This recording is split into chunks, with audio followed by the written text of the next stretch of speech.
Jumpa lagi di Tribu TV.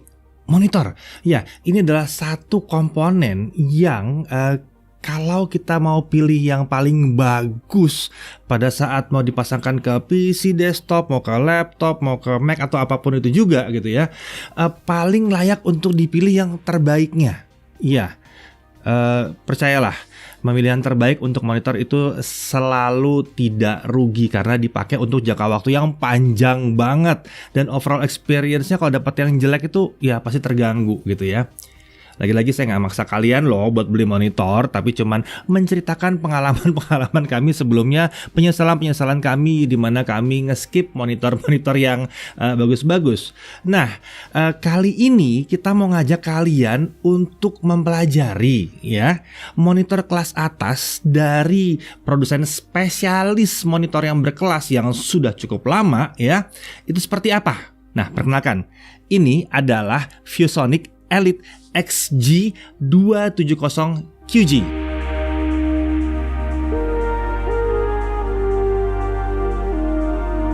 Oke, jadi ini adalah monitor ViewSonic Elite XG270QG ya. Tapi sebelum kita masuk ke reviewnya, mungkin saya perlu bahas sedikit siapa itu ViewSonic. Ya mungkin kalian ada yang belum tahu atau ya udah lama nggak dengar nama ViewSonic. ViewSonic ini adalah produsen display, monitor segala macam ya, layar display terkemuka di dunia yang sudah berdiri sejak tahun 1987 gitu ya. Sampai sekarang ViewSonic itu masih tetap fokus ke produk display kayak monitor, proyektor, ya ada proyektor, interactive flat panel yang nggak cuma buat konsumen biasa, tapi juga untuk industrial, untuk perkantoran ya, untuk korporasi besar-besar juga dibuat oleh dia. Nah, di tahun 2019 ViewSonic itu memperkuat produk monitor gaming dengan perkenalkan yang namanya sub-brand ViewSonic Elite ya.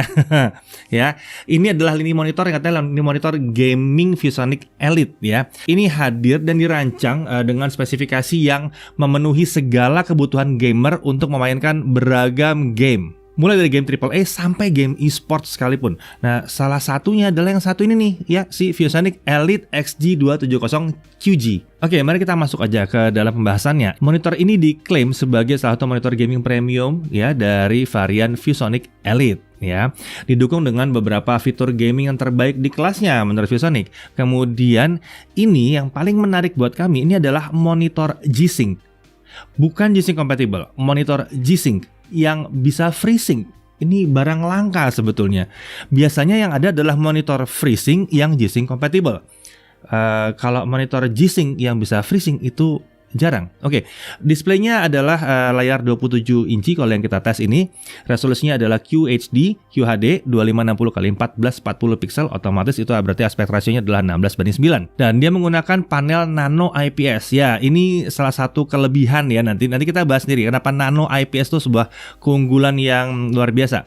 Kemudian response time-nya 1 millisecond gray to gray. Nggak bercanda, gray to gray. Jadi kalau ada yang cuma nulis 1 millisecond doang, itu belum tentu gray to gray. Standar 1 millisecond yang benar adalah gray to gray ya. Brightness-nya sampai dengan 350 nits. Dengan color gamut itu DCI-P3 98%. Ini menarik, monitor gaming tapi color gamutnya DCI-P3 98%. Ini jauh di atas sRGB ya. Untuk reproduksi layarnya mencapai 1,07 miliar warna. Viewing angle-nya 178 derajat horizontal vertikal. Ya, IPS emang biasa seperti itu ya. Refresh rate-nya 144 Hz untuk default dan bisa di-up sampai 165 Hz. Monitor ini punya fitur flicker free. Kemudian adaptive sync-nya tadi udah dibahas, Nvidia G-Sync, dan ini bukan G-Sync compatible. Bedanya adalah kalau G-Sync berarti dia sudah lolos dari quality control-nya si Nvidia sendiri. Jadi Nvidia ada syarat-syarat, harus pakai komponen-komponen seperti apa, segala macam, itu berat. Itu yang bikin monitor-monitor G-Sync itu nggak bisa murah karena syaratnya tinggi. Nah, kemudian dia juga punya speaker 2 watt x 2, jadi stereo ya. Oke, untuk pakai penjualan isinya adalah unit monitor, kabel power plus adapter. Nah, kabel powernya ada 2, ini tipenya beda-beda ya. Kemudian ada 1 kabel display port, ada 1 kabel USB 3.0 Type B to Type A, ada buku garansi dan petunjuk penggunaan. Ya, jadi kalau kalian butuh kabel HDMI, ya harus provide sendiri karena yang tersedia adalah kabel display port yang dibutuhkan untuk G-Sync. Oke, dari sisi desain, warna keseluruhan monitornya adalah hitam, matte atau tidak mengkilat ya, tidak mengilap. Bagian tepian layarnya itu mengusung desain borderless untuk kiri, kanan, dan atas ya. Kalau kalian kelihatan ini seperti tidak borderless, ini karena saya menggunakan sesuatu yang saya jelaskan nanti ya di sini ya. Oke, kemudian ada penyangga stand monitor berbentuk huruf T di bawah. Ini dari logam. Ini berat banget ini. Jadi stabil sekali memang ya. Pada stand layar itu ada lubang untuk cable management seperti biasanya. Dimensi monitor dengan standnya kurang lebih 61,4 kali 45,87 sampai dengan 57,16 ini tingginya ya, kali 26,5 cm. Untuk bobot monitor ini dengan standnya adalah 7,7 kg. Sisi depan monitor kita bisa lihat ada layar monitor yang mengusung layar non-glare, jadi nggak mantul-mantul bayangannya ya. Ada logo Elite di bawah sini, jadi kelihatan keren sih logonya Elite ya. Dia bahkan nggak pakai logo ViewSonic, dia pakai logo Elite di sini, keren banget. Terdapat logo Nvidia G-Sync di sebelah kiri bawah. Lalu ada lampu indikator power di sebelah kanan bawah. Di sisi bawah monitor ini ada lampu LED Elite RGB. Jadi kalau dilihat ini ada RGB-nya di sini. Saya nggak tahu kalian bisa lihat atau enggak, tapi ini ada RGB-nya, ini mungkin kelihatan di tangan saya ada sedikit nyala-nyala berubah-berubah di sini ya. Nanti ada RGB-nya di bawah ya. Jadi kalau kalian taruh tempat yang gelap, keren. Belakangnya akan nyala-nyala gitu ya. Lalu di tengah ini ada 3 tombol pengaturan, ada 1 tombol joystick dan 2 tombol ekstra lagi. Ada 2 mouse anchor di bawah sini. Kalau kita tarik dari bawah ada mouse anchor di bawah sini. Ini untuk supaya mouse kalian nggak lari-lari kabelnya dan lebih nyaman pada saat dimainkan. Di sisi belakang monitor kita ada logo ViewSonic di belakang layar dan ada logo Elite di stand layarnya ya. Terdapat lampu lagi-lagi LED RGB berbentuk heksagon di belakang walaupun kalian nggak bisa lihat ya. Tapi mungkin kalau ini ditaruh di atas meja, ada yang lihat dari belakang, keren banget sih memang. Ada headphone hook di sebelah sini, ya ada headphone hook ya, yang bisa dikeluarkan dan dilipat ke dalam. Ada juga Kensington lock buat mengunci dia. Dan tentu saja tersedia beberapa konektivitas seperti DC input, port HDMI, port DisplayPort, ada audio combo jack 3,5 mili, ada 3 USB 3.1 Type A, dan ada 1 USB 3.1 Type B. Oke, mari kita bahas fitur-fitur unggulannya. Yang pertama adalah panel nano IPS.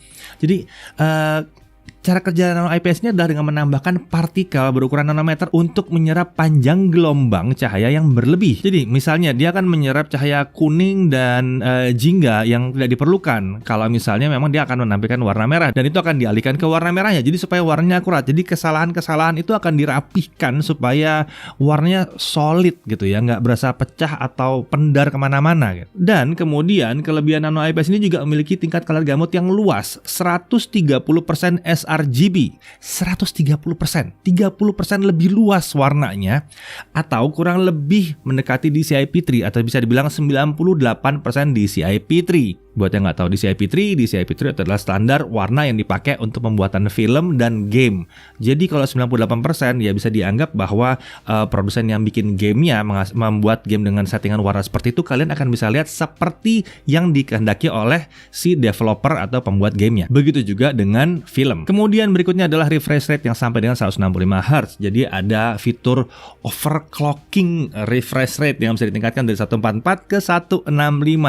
Fitur ini hanya bisa aktif saat menggunakan graphics card Nvidia tertentu dan tentunya harus pakai DisplayPort ya. Berikutnya adalah Adaptive Sync. Ya, ini menggunakan G-Sync ya. Menariknya ini adalah monitor pertama yang kita tes yang G-Sync beneran dan support FreeSync.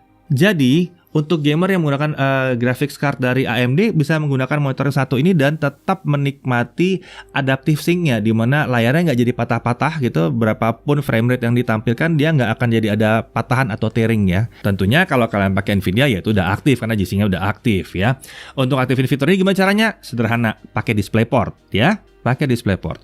Kemudian ada Elite Display Controller. Ya, ini adalah software khusus rancangan ViewSonic untuk monitor gaming. Di dalamnya tersedia pengaturan untuk efek Elite RGB.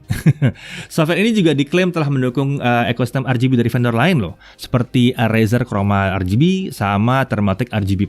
Pengaturan Elite RGB ini juga bisa ditemukan pada menu setup di on-screen display. Kemudian ada Eco Mode. Fitur ini menyediakan 3 menu mode untuk konsumsi daya monitor. Standar, optimize dan conserve ya.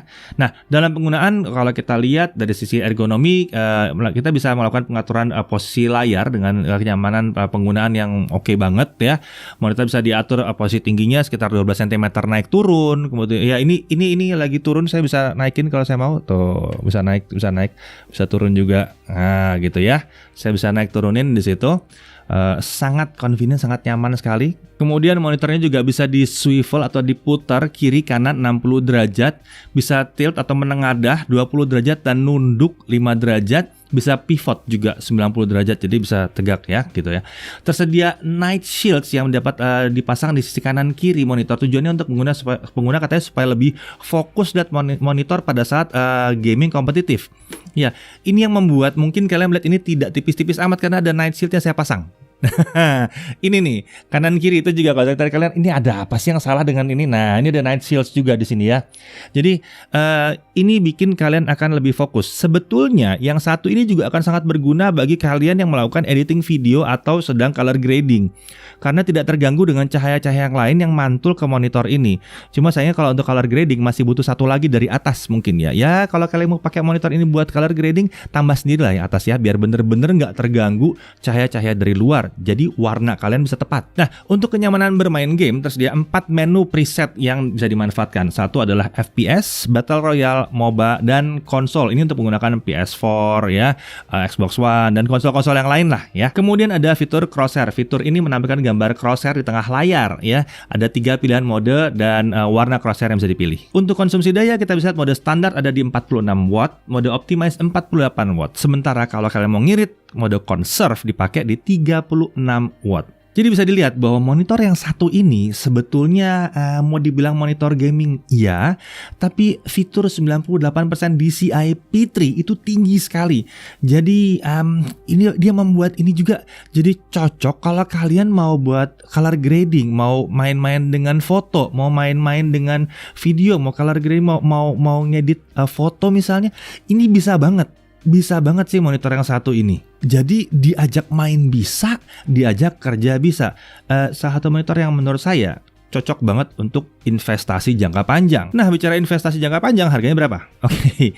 Ya, harga SRP yang ditawarkan oleh ViewSonic adalah 12.500.000. Ya, wajar untuk sebuah monitor yang luar biasa seperti ini ya. Mengingat poin-poin menarik yang tadi, panel nano IPS ya, cocok buat main game AAA seperti Death Stranding, Monster Hunter World ya. Ya apapun yang AAA kan gambarnya keren-keren banget gitu ya. Color gamut yang luas 98% DCI P3, tadi udah dibahas, cocok untuk video editing, bahkan mau ngedit foto juga bisa ya.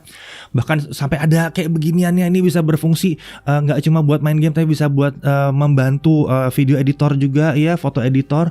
Fitur-fitur gaming yang melimpah, 1 millisecond response time, gray to gray loh di layar IPS, refresh rate 160 Hz, adaptive sync yang G-Sync plus FreeSync, bukan G-Sync compatible doang gitu ya. Ada fitur-fitur buat gaming kayak crosshair untuk FPS dan cocok buat game-game kompetitif yang lain gitu ya. Desainnya ergonomis, mudah dipakai, ada cable management, konektornya lengkap, ada pengaturan dengan joystick di bawah yang nyaman juga, ada fitur eco mode, dan harga yang sebetulnya ini cukup bersaing untuk kelasnya. Ya, ini bukan monitor kelas rendahan. Ini adalah monitor kelas atas, kelas elit. Saya Didi Irfan, Jagat TV TV.